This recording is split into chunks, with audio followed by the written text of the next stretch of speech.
नमस्कार प्यारे साथियों, स्वागत है आप सभी का टारगेट फॉर आईक्यू में। मैं हूं सत्येंद्र। आज हम लोग इस वीडियो में इम्पोर्टेंट सेलेक्टेड और एक्सपेक्टेड करंट अफेयर के टॉपिक्स को हम लोग जो है आज जानेंगे। प्यारे साथियों, इसमें सबसे ज़्यादा जो इम्पोर्टेंट टॉपिक है वो है आप लोगों का गगनयान मिशन, जो अभी 2023 में जिसका जो है टेस्टिंग की गई है और सक्सेसफुली इसकी टेस्टिंग यानी इसको लॉन्च किया गया है अभी।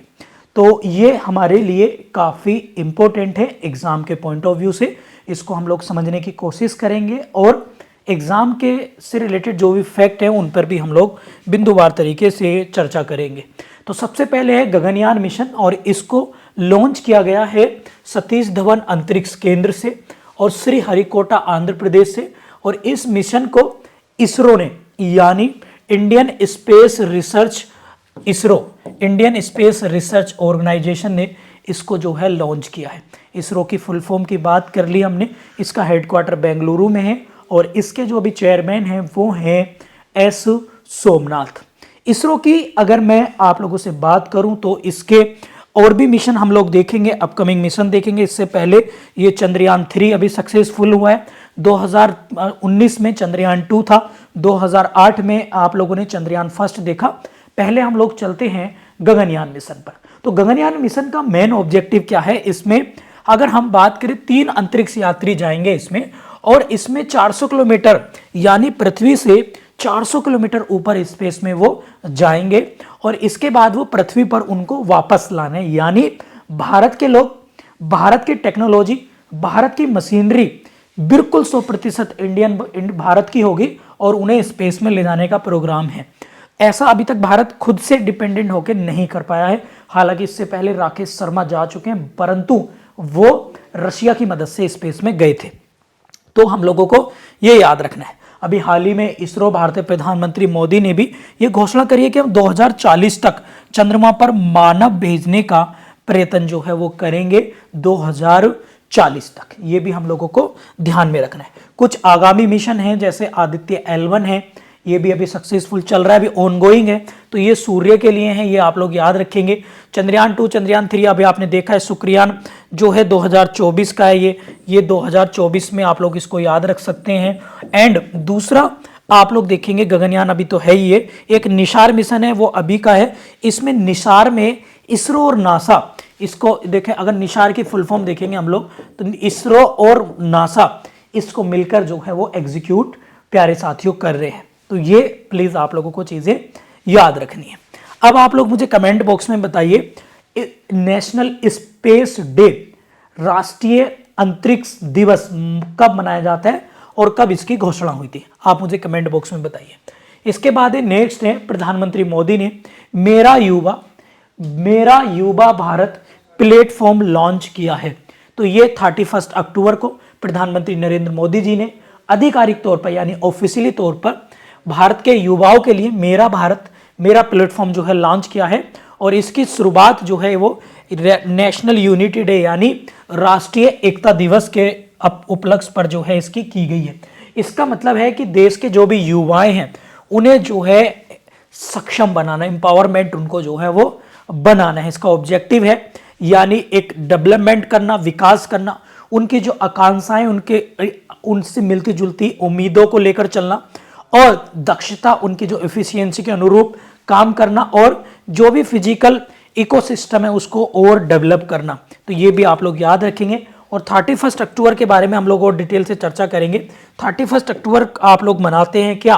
31 अक्टूबर की अगर हम बात करें तो 31 अक्टूबर को मनाते हैं, आप लोगों ने देखा होगा, सरदार वल्लभ भाई पटेल। और सरदार वल्लभ भाई पटेल यानी आयरन मैन ऑफ इंडिया, और इसको हम मनाते हैं यूनिटी डे के रूप में। किसके रूप में? Unity day. और यूनिटी डे की अगर हम लोग बात करें तो सरदार वल्लभ भाई पटेल काफ़ी इंपॉर्टेंट हैं, बिकॉज ये भारत के पहले होम मिनिस्टर थे और भारत के पहले डिप्टी प्राइम मिनिस्टर थे, यानी डिप्टी प्राइम मिनिस्टर भी ये भारत के थे।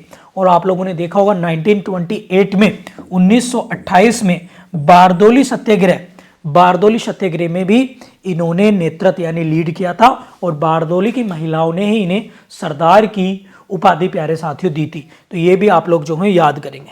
इसके बाद है संविधान पढ़ो और जियो। संविधान पढ़ो और जियो ये कुछ ऑपरेशन अभियान है, ये राजस्थान सरकार का है, जिसमें प्रेम्बल इंडियन कॉन्स्टिट्यूशन की और मौलिक कर्तव्य यानी फंडामेंटल ड्यूटीज जो रशिया से ली गई हैं पार्ट 4A में जो असेंबल की गई हैं, तो ये इसमें पढ़ाया जाएगा पार्ट में। संवाद भूमिका संवाद देश का राष्ट्रीय मीडिया अभियान है, तो ये ग्रामीण रूरल डेवलपमेंट मिनिस्ट्री ने जो है इसको लॉन्च किया है। और इसमें क्या है कि जो हमारी ज़मीनों के जो कागज़ हैं उन्हें कंप्यूटराइज करना है। इसके अलावा 1 टैप 1 ट्री अभियान उत्तर प्रदेश का है, ग्रामीण क्षेत्रों में पीने योग्य पानी और बेल्ट बनाना। ऑपरेशन बॉर्डर स्वाड अमेरिका और रूस का है, अमेरिका और भारत का है। तो ये कुछ मैंने इस PDF में एक्स्ट्रा अभियान जो है आप लोगों के लिए लगा दिए थे। इसके बाद कुछ रामबाण हैं, कुछ यानी वन लाइनर हैं आपके। यूनिलीवर के शीर्ष नेतृत्व टीम में शामिल होने वाली दूसरी भारतीय महिला बनी है प्रिया नायर, यानी यूनिलीवर यानी फुटबॉल क्लब है, ये आप लोग याद रखेंगे। अगरतला अखौरा रेल परियोजना ये किस किस राज्य से संबंधित है, तो ये है आपकी Akhaura Agartala railway project Bharat and Bangladesh. और बांग्लादेश के राष्ट्रपति कौन है? शहाबुद्दीन चुप्पू। और वहाँ के प्राइम मिनिस्टर कौन है? वो हैं शेख हसीना। भारत और बांग्लादेश के बीच में कॉन्स्टिट्यूशन अमेंडमेंट हुआ था, वो है कॉन्स्टिट्यूशन अमेंडमेंट नंबर 100। और यहाँ पर मिताली बंधन मैत्री ये ट्रेनें यहाँ पर चलती हैं और मैत्री दिवस मनाते हैं भारत और बांग्लादेश 6 दिसंबर को, ये भी आप लोग याद रखेंगे। स्टेट बैंक ऑफ इंडिया ने अपना ब्रांड एम्बेसडर किसको बनाया? MS धोनी जी को बनाया। एशियाई शूटिंग चैंपियनशिप में भारत का 11वां ओलंपिक जो होगा पेरिस का 2024 में, इसका कोटा हासिल किसने कराया? तो वो कराया है मनु भाकर ने, ये भी आप लोग याद रखेंगे। जलवायु परिवर्तन क्लाइमेट चेंज जो रिसर्च प्रोफेसर थे सलीमुल हल्क का निधन हो गया है, वो किस देश के निवासी थे? तो वो थे आपके बांग्लादेश के। ठीक है, ये भी आप लोगों से क्वेश्चन बन सकते हैं। इसके बाद है हाल ही में किसके द्वारा भारत की पहली उपग्रह आधारित गीगाबिट ब्रॉडबैंड सेवा स्टार्ट की गई है? जियो स्पेस फाइबर की पेशकश की रिलायंस जियो ने। इसके बाद है पुस्तक सिंधिया और 1857, ये है डॉक्टर राकेश की। किसे Tata literature life time achievement मिला है? CS लक्ष्मी को। और उसके बाद है भारतीय वायुसेना के बेड़े में हल्का लड़ाकू विमान शामिल हुआ है तेजस। किस राज्य में ग्लेशियर झील फटने से बाढ़ आ गई थी? सिक्किम में। किस राज्य में कोनो कापर षड्यंत्र पर प्रतिबंध लगाया? तो गुजरात में। ठीक है, दुनिया का सबसे शक्तिशाली वॉल्कन T20 लेजर बनाया है ब्रिटेन ने बनाया। और अगर मैं बात करूं आप लोगों से, तो भारत सरकार 2035 तक अंतरिक्ष में अपना स्पेस स्टेशन बनाने का लक्ष्य जो है वो निर्धारित किया है और 2040 तक चंद्रमा पर आदमी यानी ह्यूमन भेजने की बात की गई है। वर्ल्ड हेल्थ शिखर सम्मेलन 2023 कहां पर हुआ है? बर्लिन में। और ये ऑर्गेनाइज कराया था किसने? WHO ने, वर्ल्ड हेल्थ ऑर्गेनाइजेशन, जो 7 अप्रैल 1948 को जिसकी जो है वो स्थापना की गई थी। बैलिस्टिक मिसाइल अबाबिल सफलतापूर्वक परीक्षण किया है पाकिस्तान ने। गरीबी उन्मूलन योजना इसका दूसरा संस्करण है असम सरकार की अरुणोदय 2.0, ये भी आप लोग याद रखेंगे। हाल ही में ग्लोबल रिपोर्ट वर्क इंडेक्स में भारत का स्थान है 44 का। और लास्ट है वो है साइबर क्राइम पर लगान लगाने के लिए CBI द्वारा ऑपरेशन चलाया गया, ऑपरेशन चक सेकेंड।